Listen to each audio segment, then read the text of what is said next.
My mother was born on July 3rd of 1967 in Pleiku, Vietnam. She was born to a Vietnamese mother and American father. She was abandoned at the age of 5 and was homeless. She was later sold around to different families as a slave.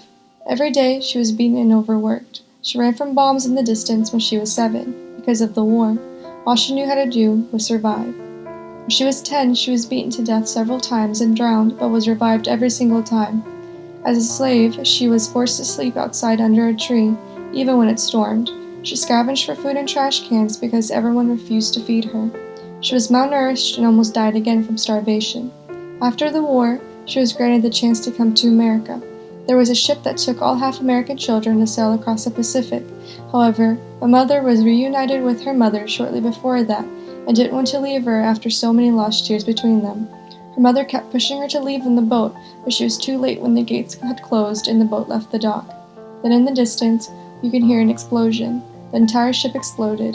Every child on that ship seeking freedom was murdered, and this happened again. The next time my mother was forced to go into the ship that would sail her to America, the bombs detonated. It took her many years later, at the age of 23, to be sponsored to come to America, this time to bring her family. She never set foot on a plane before, nor has she ever gotten the chance to feel like she could dream.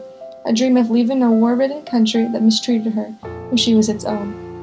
On a special day in the year of 1990, my mother and her family stepped foot on a plane and flew to America, land of the free.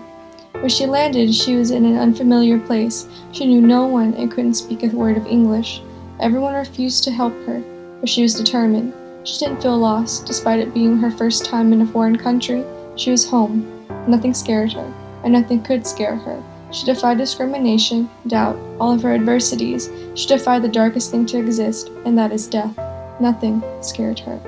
Nearly 30 years later, she taught herself how to read and write. She built a life from the ground up with her 2 hands. Her footprints, blood, sweat, and tears are ingrained in the American flag.